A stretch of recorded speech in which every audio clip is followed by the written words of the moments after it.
Alam niyo ba na may ginagamit ang Diyos para maging tinig ng paghahanda ng daan para kay Kristo? Sa John chapter 1 verse 19 to 28, ang tinig na naghahanda ng daan para kay Kristo. Yan ang tatalakayin natin ngayon.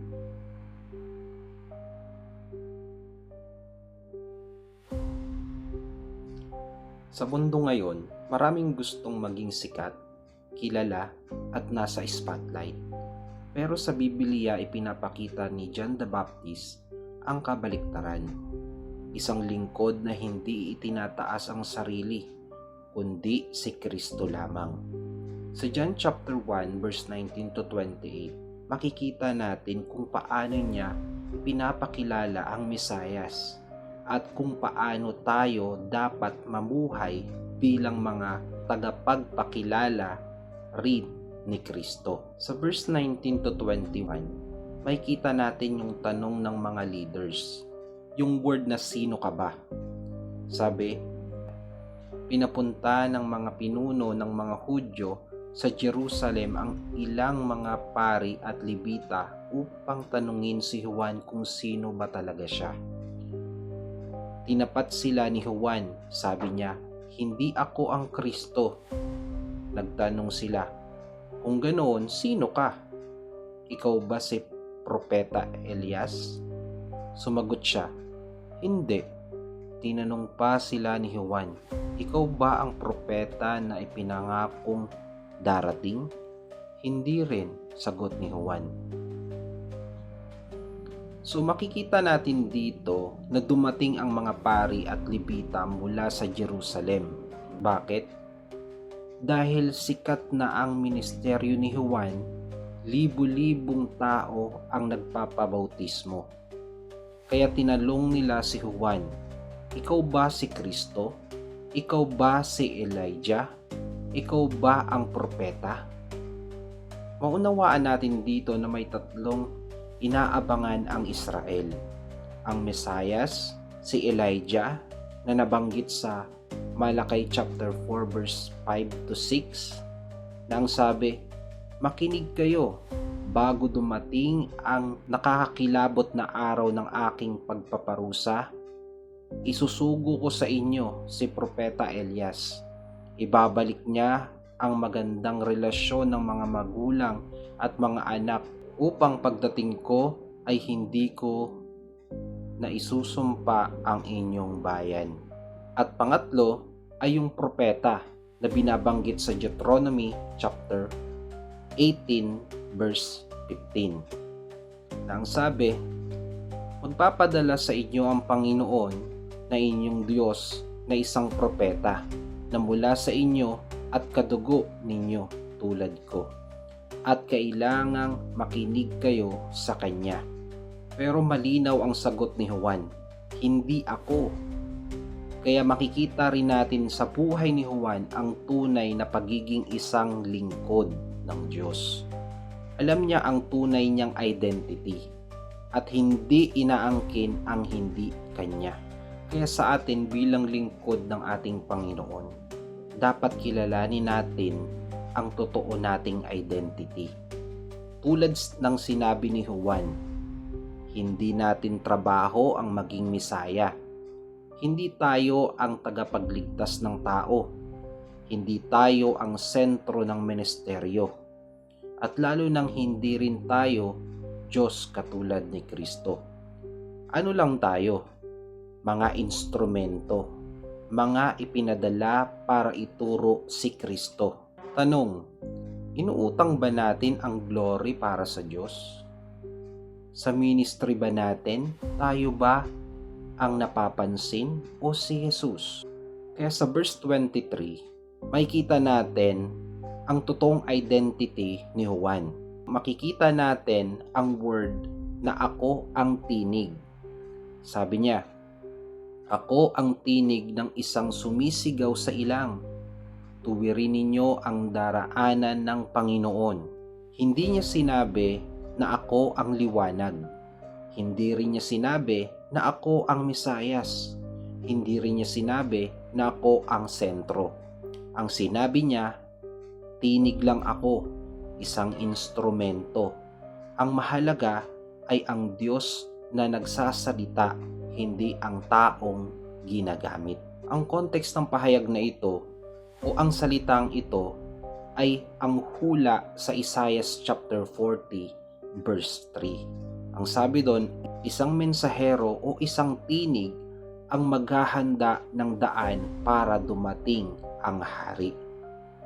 Kaya sa verse 23, ipinapakita sa atin dito na tayo ay maging tinig na malinaw para kay Kristo. Dahil ang tunay na Kristiyano ay hindi nagtatago ng gospel, hindi tahimik tungkol kay Jesus. Tayo ay tinig na naghahanda ng puso ng tao. Tanong, may tinig ba tayo para kay Kristo sa trabaho, sa pamilya, at maging dito sa social media? O mas malakas ang tinig ng mundo kesa sa tinig natin? So bakit nagbabautismo si Juan? Mababasa natin sa John chapter 1 verse 24 to 25. Ang sabi, ang mga nagsugo sa mga taong pumunta kay Juan ay mga Pariseo.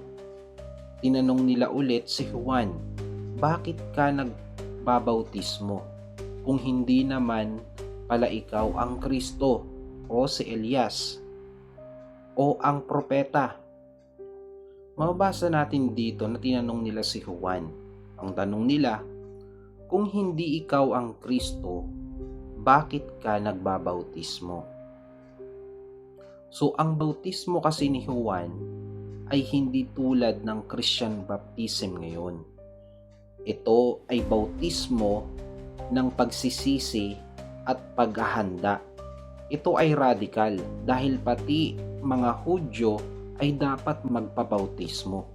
Ibig sabihin, pareho sila ng mga hintil, nangangailangan ng paglilinis. Kaya sinabi ni Juan, hindi kayo handa, kailangan ninyong magsisi bago dumating ang Mesiyas. Kaya makikita naman natin sa verse 26 to 27 ang kadakilaan ni Kristo at kababaang loob ni Juan Bautista. Sabi, sumagot si Juan, nagbabautismo ako sa tubig, ngunit may nakatayong kasama ninyo na hindi ninyo kilala.